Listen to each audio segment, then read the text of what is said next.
Buenas noches a todos, Dios los bendiga, bienvenidos a su programa Impartiendo Valor. Hoy quiero hablar de un principio poderoso, la persistencia. ¿Han oído ustedes esa frase que dice, la persistencia rompe la resistencia? ¿Han visto ustedes alguna vez en la calle pavimentada o en una banqueta o vereda cementada, donde de repente aparece una ramita y crece y otra y de repente hasta una florecita?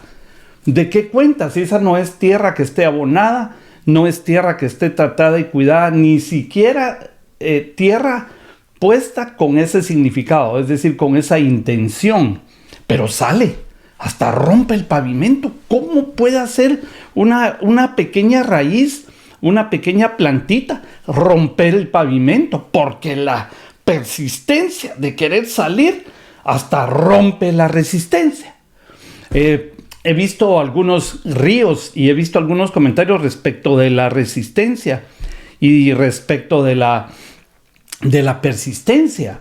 Fíjense ustedes que hay ríos que llevan su rumbo y se hacen camino a través de las rocas, en las montañas o en los valles, pero se van abriendo camino hasta en las rocas, que sería lo más resistente para que el agua pudiera pasar. Sin embargo, se abre camino, no por su fuerza, sino por su persistencia, porque ahí está siempre, ahí está el río, el caudal, y la persistencia hace que encuentre otros caminos y que se abra brecha aún en la roca.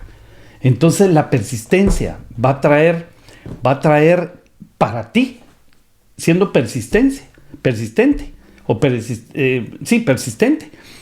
va a traer para ti éxito en la vida, te va a ayudar a alcanzar metas.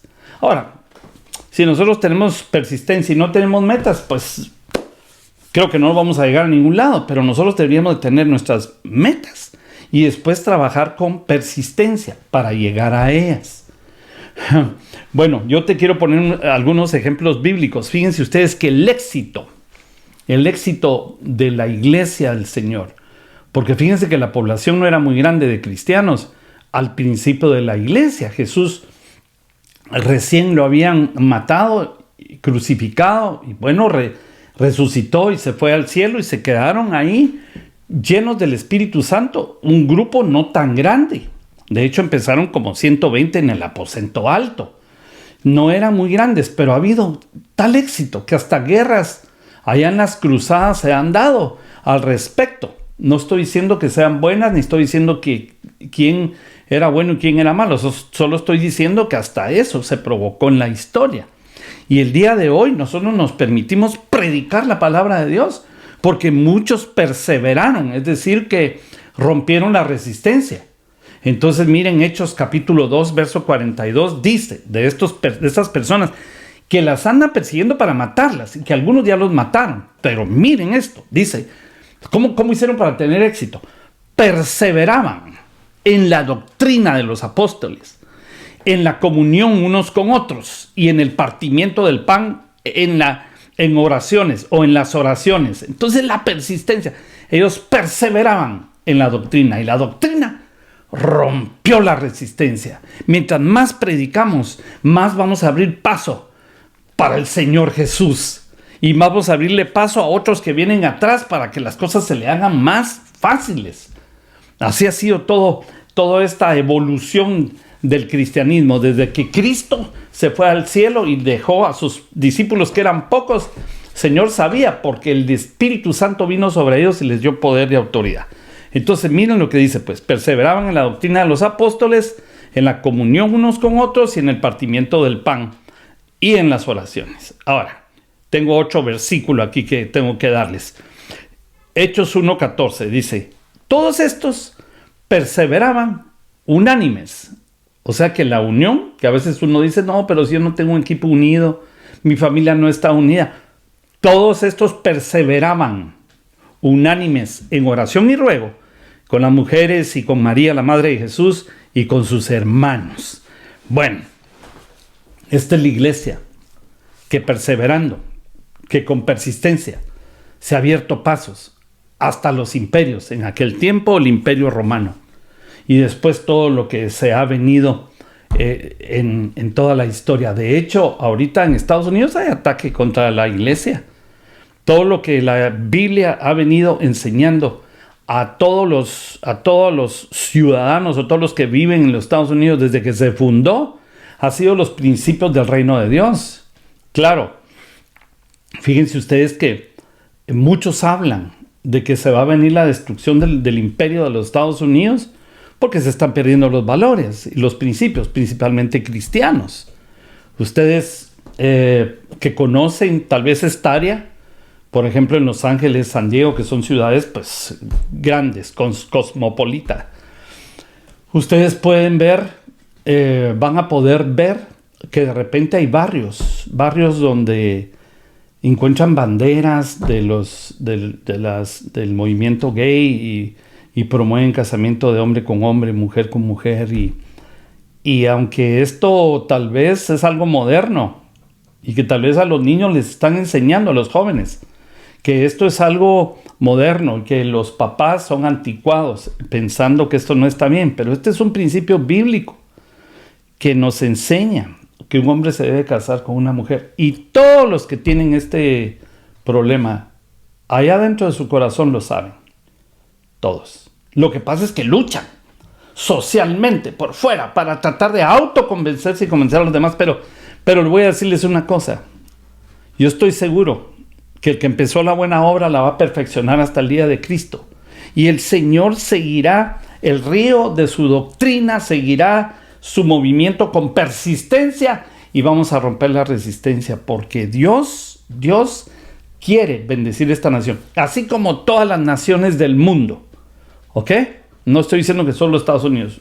Yo menciono Estados Unidos porque fue fundado con fundamentos, con bases bíblicas. Otros países también, como en Guatemala, que por ejemplo de los años 70 a mediados, después del terremoto para esta fecha, los cristianos, el movimiento cristiano se ha levantado grandemente. ¿Por qué? Porque se ha roto la resistencia, por la perseverancia. Pero quiero volver a algo que tal vez te compete más a ti en tu vida. Fíjense, les voy a dar el ejemplo de un hombre que era ciego y mendigo. Allá en el libro de Lucas, en la el Evangelio de Lucas, capítulo 18, verso 35, dice: aconteció que acercándose Jesús a Jericó, un ciego estaba sentado junto al camino, mendigando. Y al oír la multitud que pasaba, preguntó qué era aquello. Y le dijeron que pasaba Jesús Nazareno. Entonces él, pues no miraba a Jesús, pero oyó la huella y dijo: esta es la oportunidad de mi vida. Entonces en el capítulo 18 y verso 38 dice: entonces dio voces diciendo, eso quiere decir gritando, empezó a decir: Jesús, hijo de David, ten misericordia de mí.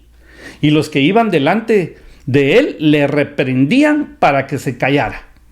Pero él insistentemente, dice una de las versiones, en esta otra versión dice, pero él clamaba mucho más, o sea que perseveraba, él dijo: yo voy a romper la resistencia hasta de los mismos discípulos del Señor. Y entonces insistentemente gritaba más: Jesús, hijo de David, ten misericordia de mí. Entonces dice el verso 40, Jesús entonces, deteniéndose, mandó traerle a su presencia, y cuando llegó le preguntó diciendo: ¿qué quieres que te haga? ¿O qué quieres que haga por ti? Imagínense esa pregunta, ¿verdad? Y él dijo: Señor, que yo reciba la vista. Jesús le dijo: recíbela, tu fe te ha salvado. Y luego vio y le seguía, glorificando a Dios. Y todo el pueblo, cuando vio aquello, dio alabanzas a Dios. Entonces, ¿qué hizo que él recuperara la vista? ¿Su fe? Sí. Pero la fe pudo haber sido limitada cuando los discípulos y los apóstoles lo fueron a callar. Si lo callan, aunque tenga fe y él no clama, no recibe la vista. Pero él insistentemente, quiere decir que rompió la resistencia de los discípulos y de él mismo para poder clamarle a Jesús. Entonces Jesús lo mandó a llamar y le recuperó la vista. Te cuento la historia de otra persona. Es una mujer cananea. Algunas versiones dicen Ciro-Fenicia o algunos evangelios. Pero eso quiere decir que ella no era judía. Ella no era tampoco de los seguidores de Jesús. Ella era una mujer de Canaán. Era una mujer cananea. Que eran considerados pues idólatras. Eran idólatras y eran considerados pues paganos. Y entonces dice el Mateo 15:22. He aquí una mujer de Cananea. Cananea, sí. Una mujer cananea, perdón. Que había salido de aquella región, clamaba, diciéndole: Jesús, hijo de David, ten misericordia de mí. Mi hija es gravemente atormentada por un demonio. Verso 23. Pero Jesús no le respondió palabra. Algunos dirán: pero Jesús no es Dios, pues, y su misericordia. Sí, pero va a enseñar una lección. Las lecciones a veces se aprenden de maneras que no nos agradan. Y no le dio ninguna palabra. Entonces acercándose a sus discípulos le rogaron diciendo: despídela. Le fueron a decir: Señor, mandala por allá. Pues da voces tras nosotros. Esa mujer anda gritando atrás de nosotros. Verso 24. Él respondiendo dijo: no soy enviado sino a las ovejas perdidas de la casa de Israel. O sea que no a las cananeas. Entonces ella vino y se postró delante de él. Jesús le acaba de decir: yo vine por los judíos. Perdón, por las ovejas perdidas de la casa de Israel. Pero ella vino y se postró delante de él, diciendo, está insistiendo, ¿verdad? Está perseverando: Señor, socórreme. Y Jesús, mira, respondiendo él, dijo: no está bien tomar el pan de los hijos y echarlo a los perrillos. Hasta suena a insulto. Pero el Señor sabe el corazón de la mujer. Por eso no le da pena tratarla de esa forma, porque le va a sacar de adentro su fe y su persistencia.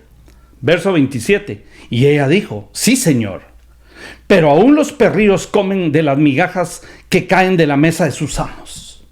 Entonces respondiendo Jesús dijo: mujer, grande es tu fe, hágase contigo como quieres. Y su hija fue sanada desde aquella hora. Porque esa mujer que no era del equipo, no era del grupo, no era de la audiencia, ¿por qué recibió la liberación su hija de parte de Jesús? Por su insistencia, por su perseverancia, porque la persistencia rompe la resistencia, la misma que Jesús le estuvo poniendo con palabras, porque Jesús conocía el corazón de las personas y el futuro de las personas. Entonces le puso resistencia, y la mujer con persistencia logró alcanzar el poder y la virtud del Señor Jesucristo por su hija. Y así tú y yo debemos de ser persistentes delante de Dios. Cuando le clamamos y no vemos el resultado, le pedimos la sanidad para alguna persona y no vemos el resultado. Cuando necesitamos que nos abra puertas porque a lo mejor alguien no tiene un trabajo y tal vez está escaso. No se detenga, no detenga su fe y no detenga su ímpetu. Y el fluir, porque si no, la resistencia lo ahoga. Pero lo que tenemos que hacer, sin embargo, es insistir y ser persistentes, porque la persistencia rompe la resistencia. Así que yo quiero invitarte a ti para que tú dejes el orgullo por un lado cuando te dicen que no, y tú vas a ir persistentemente. Cuando en un trabajo te dicen no, no tomes el no, el primer no como el último no. No tomes el no como la última respuesta. Jamás hagas eso. ¿Por qué? Porque siempre hay opciones, y si tú eres persistente. Hay personas que no son persistentes, son necias. La diferencia entre necedad y persistencia te la voy a dar. El necio insiste en una mentira, en algo que no es real, en algo que no le conviene, en algo que es malo. y es necio, porque sigue y sigue y sigue. Y a Dios le dijo que no, porque no le conviene, y sigue y sigue y sigue. Pero la diferencia con la persistencia es que las personas que encuentran, como este ciego que escuchó que Jesús andaba por ahí y que vas a ir delante de Dios y no vas a ir delante de los hombres ni vas a ir delante de ningún movimiento, sino que de Cristo. Y Cristo te muestra que Él es el camino, la verdad y la vida. Ahí tienes tú que insistir. Ir con Dios y decirle: Señor, necesito este trabajo. Y tal vez Dios ya te dijo que no, pero Señor, entonces dame otro trabajo, pero yo necesitas moverte en el río, en el fluir, y abrirte espacios donde hay roca, donde hay resistencia, hasta que Dios te muestre y entonces te haga avanzar. La persistencia seguramente rompe la resistencia. Si tú tienes problemas con tu esposa o con tu esposo y tal vez de comunicación, tú persiste en la doctrina del Señor, en la oración, en la presencia de Dios, en clamarle a Dios y en luchar por tu casa, porque la persistencia rompe la resistencia. Que Dios los bendiga y hasta la próxima.